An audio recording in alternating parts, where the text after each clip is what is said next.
Sehat insya Allah hari ini? Baik, siap semangat jalani puasa ya? Baik, saya mau bertanya sebentar. Ini tiap tahun kita dengar Ramadan.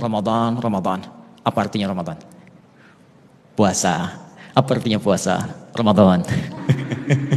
Baik, ini yang dikhawatirkan. Jangan-jangan tiap tahun kita dengar Ramadan, tapi kita tidak kenal dengan nama itu. Maka bagian pertama ini, kita akan coba belajar apa yang disebut dengan Ramadan.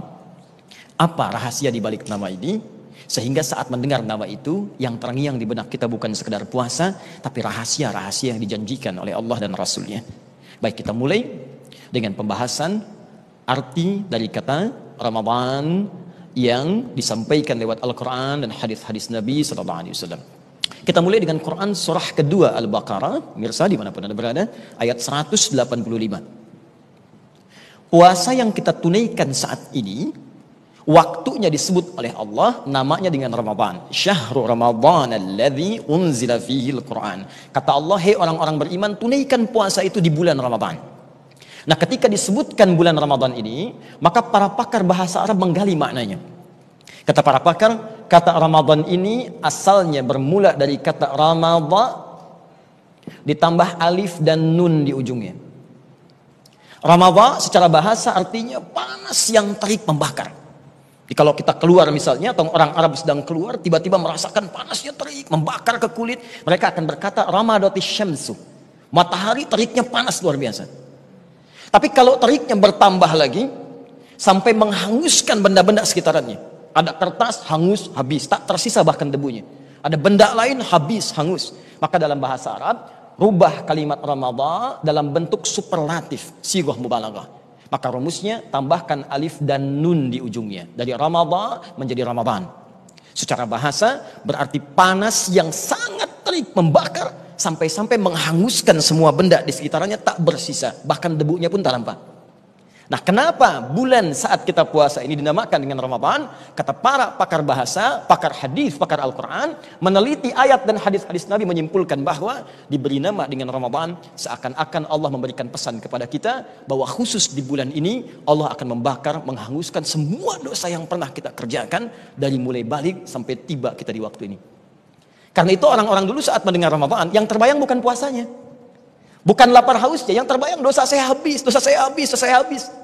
Dan hal pertama yang paling didambakan oleh seorang hamba dari Allah itu bukan dunia, tapi ampunan dari semua dosa yang pernah dikerjakan. Saya mau tanya sebentar, ada yang tidak punya dosa di sini? Boleh angkat tangan? Yang sedikit dosanya? Yang banyak? Ada yang saking banyaknya nggak bisa angkat gitu ya. Baik. Nah, ini yang paling aneh, sudah banyak dosa, cita-cita masuk surga. Ya? Ada yang mau masuk surga di sini? Mau yang surga Firdaus angkat tangan? Yang ingin bersama Nabi? Tuh, makin aneh kan? Nah, dosa banyak, masuk surga, pengen sama Nabi kan?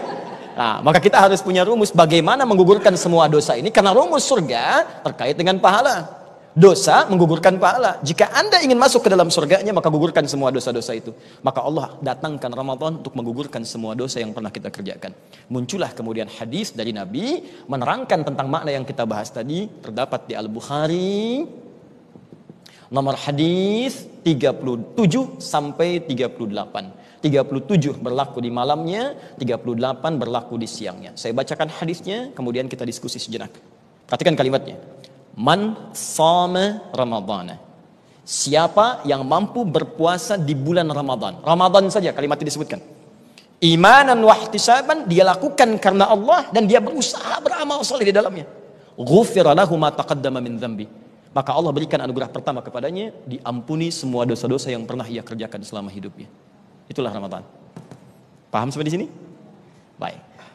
Tingkatkan iman dan takwa. Ramadan bulan mulia, sambutlah dengan bahagia. Marhaban ya Ramadan.